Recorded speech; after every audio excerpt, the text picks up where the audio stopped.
Islamic Library, enlightening about religion. حضرت ابراہیم بن ادہم رحمت اللہ تعالی علیہ طریقت کے اماموں میں سے ایک بزرگ، امیر الامراء، سالک طریقت لقا، حضرت ابو اسحاق ابراہیم بن ادہم منصور رحمت اللہ تعالی علیہ، آپ اپنے زمانہ اور اپنے سلوک میں منفرد اور سید اقران تھے۔ آپ حضرت خضر علیہ السلام کے مرید تھے۔ آپ نے بکثرت قدمائے مشائخ کی صحبت پائی، اور حضرت خضر نے امام اعظم ابو حنیفہ رضی اللہ تعالی عنہ کی مجلس میں حاضر ہو کر تحصیل علم کیا۔ ابتدائی حاصل یہ ہے کہ آپ بلخ کے امیر تھے۔ ایک دن شکار کے لیے نکلے، ایک ہرن کے تعاقب میں گھوڑا دوڑایا اور لشکر سے بچھڑ گئے۔ اللہ تعالیٰ نے ہرن کو قوت گویائی عطا فرمائی اور اس نے فصیح زبان میں کہا، اے ابراہیم، کیا تم اسی کام کے لیے پیدا کیے گئے ہو؟ یہ بات آپ نے سنی تو یہی بات آپ کی توبہ کا سبب بنی اور آپ نے اسی وقت دنیا سے کنارہ کشی اختیار کر لی، زہد و ورع کی زندگی اپنا لی، اور حضرت فضیل بن عیاض رحمت اللہ علیہ اور حضرت سفیان ثوری رحمت اللہ علیہ کی خدمت میں حاضر ہو کر ان کی صحبت اختیار کر لی۔ توبہ کے بعد اپنے ہاتھ کی کمائی کے سوا کبھی کچھ نہ کھایا۔ طریقت و معرفت میں آپ کے اشارات ظاہر اور کرامتیں مشہور ہیں۔ تصوف کے حقائق میں آپ کے کمالات نہایت لطیف اور نفیس ہیں۔ حضرت جنید بغدادی رحمت اللہ علیہ نے آپ کے بارے میں فرمایا، حضرت ابراہیم ادہم طریقت و معرفت کے علوم کی کنجیاں ہیں۔ حضرت ابراہیم بن ادہم رحمت اللہ علیہ نے فرمایا، اللہ تعالی کی صحبت اختیار کر کے لوگوں کو ایک طرف چھوڑ دو۔ مطلب یہ ہے کہ حق تعالی کے ساتھ جب بندہ کا تعلق درست ہو اور اس کی محبت میں اخلاص ہو تو حق تعالی سے یہ صحیح تعلق خلق سے کنارہ کشی کا تقاضا کرتا ہے، اس لیے کہ خلق سے محبت رکھنا خالق کی باتوں سے جدا ہونا ہے، اور اللہ تعالی سے صحبت اسی صورت میں ممکن ہے جبکہ اخلاص کے ساتھ اس کے احکام کی اطاعت کی جائے، اور اطاعت میں اخلاص تب ہی پیدا ہوتا ہے جبکہ محبت الہی میں خلوص ہو، اور حق تعالی سے محبت میں خلوص تب پیدا ہوتا ہے جبکہ وہ نفسانی خواہشات کا دشمن بن جائے۔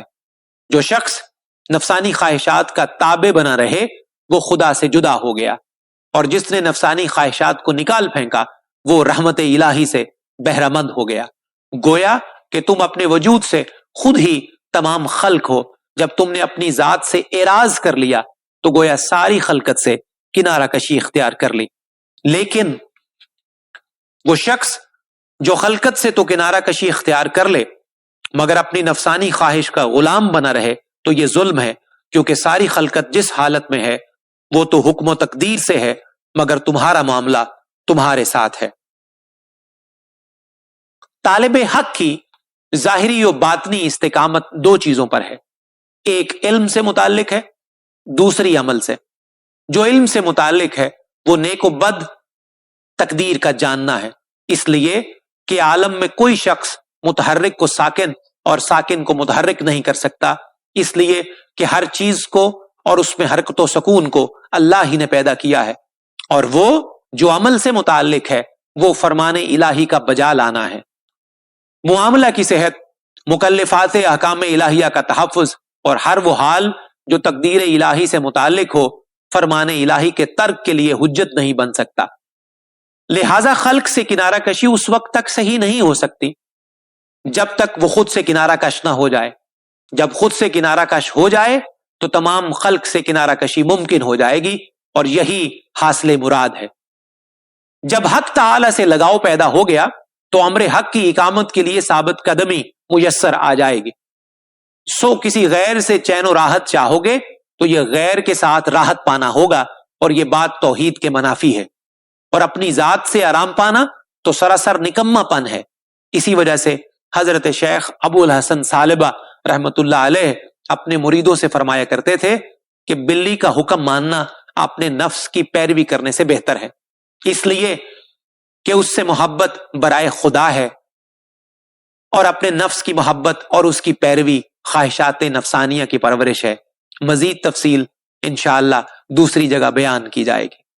حضرت ابراہیم بن ادم رحمت اللہ علیہ فرماتے ہیں کہ میں ایک دفعہ ایک جنگل میں پہنچا تو ایک بوڑھے نے مجھ سے کہا، اے ابراہیم، تم جانتے ہو یہ کون سا مقام ہے جہاں بغیر کسی زیادہ راہ کے سفر کر رہے ہو؟ میں نے سمجھ لیا کہ یہ شیطان ہے جو غیر کی طرف مجھے پھیرنا چاہتا ہے۔